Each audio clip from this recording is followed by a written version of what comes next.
Think about this. Right now, tonight, over 2 million people are probably going to skip the hotel. Instead, they'll stay in a stranger's spare room, or a luxury villa, or a city apartment, all thanks to one company that completely blew up the idea of travel. This is the full story of Airbnb. I mean, it's a story that's almost hard to believe, right? It all starts so simply, with a couple of roommates in San Francisco just trying to scrape together rent money. So you have to wonder, how in the world did a simple air mattress on a floor somehow turn into this absolute behemoth, valued at over $100 billion on its very first day of trading? It's a wild ride, a real masterclass in hustle, disruption, and yeah, a whole lot of controversy. All right, so let's rewind and start right at the beginning. Section 1, Air Mattress to Empire. And trust me, this is not your typical Silicon Valley fairy tale. It's weirder. You know, the early days, it was all about pure grit. Back in October 2007, Brian Chesky and Joe Gebbia literally couldn't afford their rent, so they threw an air mattress in their living room and called it a bed and breakfast. By August 2008, the website was up, but nobody was biting. So what do? They pivot to serial. No, I'm not kidding. Serial entrepreneurs. And believe it or not, that hustle is what got them noticed, landing them a coveted spot in the legendary Y Combinator incubator in 2009. Yeah, you heard that right. To keep this whole thing from sinking during the 2008 election, they designed and sold these novelty cereal boxes, Obama O's and Captain McCain's, and they raised $30,000 doing it. It wasn't much, but it was just enough to keep the lights on and, more importantly, prove to investors that these guys would do literally whatever it took to succeed. And wow, did that whatever-it-takes attitude pay off? That brings us to Section 2, Explosive Growth. This is the part of the story where that scrappy little startup just goes vertical. I mean, just look at these numbers. It's insane. In 2017, you're looking at $2.6 billion in revenue. Pretty good, right? Well, just 2 years later, that nearly doubles to $4.8 billion. And then, by 2023, a staggering $9.9 billion. This wasn't just growth, folks. This was a rocket ship. And get this wasn't just some American phenomenon. By 2024, North America, their home turf, actually makes up less than half their revenue. You've got Europe, the Middle East, and Africa as this massive 37% chunk. The takeaway here? Airbnb became a truly global force. And they were smart, too.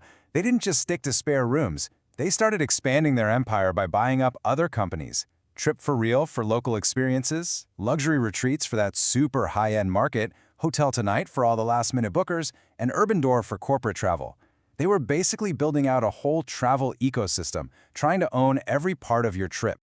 Okay, but all of this explosive, disruptive growth, well, it came with a pretty hefty price tag for a lot of communities. And that's what Section 3 is all about, the Airbnb effect, those unintended and often really negative consequences of their success. So what is the Airbnb effect? Well, at its core, it's pretty simple. It's all about a shift in incentives. Landlords start to realize they can make way more money renting a place out for a few nights to tourists than they can from a local person renting for a full year. When enough properties flip from the long-term rental market to the short-term one, the housing supply for actual residents shrinks. And, basic supply and demand kicks in. Suddenly, prices for everyone else start to creep up. And up, and up. And the criticisms you hear? They're sharp. And they're pretty much the same no matter where you go in the world. The housing supply shrinks, rents go up, and it gets harder for people to afford to live in their own cities. In some cases, landlords are even pushing out long-term tenants to cash in. Neighborhoods start to feel less like communities and more like tourist zones. It creates this fundamental tension, right, between the host making a buck and the resident just trying to afford a place to live. Naturally, this kind of backlash didn't go unnoticed. Which brings us to Section 4, the global regulatory maze. This is where cities all over the world started to push back. Hard. And the response from cities was fast and it was global. Let's take Paris, one of their biggest markets. Boom, they slap on a cap. You can only rent out your main home for 120 days a year, period. Then you've got New York City, which is already in the middle of its own housing crisis. They went even further, renting out your whole apartment for less than 30 days, pretty much illegal now, unless you're physically there with the guest. And then there's Singapore. They just said, nope. They took the most extreme step of all. Any rental under 3 months is just flat out illegal. Full stop. No wiggle room. London jumped in too, with a similar 90-day limit. So you see the pattern here, right? This wasn't just a few angry cities. This was a clear, international movement of local governments trying to get a handle on their own housing markets again. But the battle over housing, as big as it was, wasn't the only fire Airbnb had to put out. So in Section 5, we're going to look at the other big controversies, the ones that hit right at the heart of their entire business model: trust and safety. So on one hand, you have the beautiful promise of Airbnb, right? This world of community, belonging, authentic travel. It sounds amazing. But on the other hand, you have this dark side, this laundry list of really troubling problems that users have reported over and over. Finding hidden cameras, getting scammed with bait-and-switch listings, facing racial discrimination, and having their whole trip ruined by a last-minute cancellation.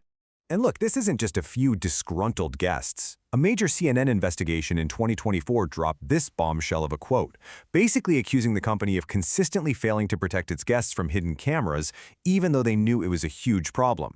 That right there raises some massive questions about where their responsibility begins and ends.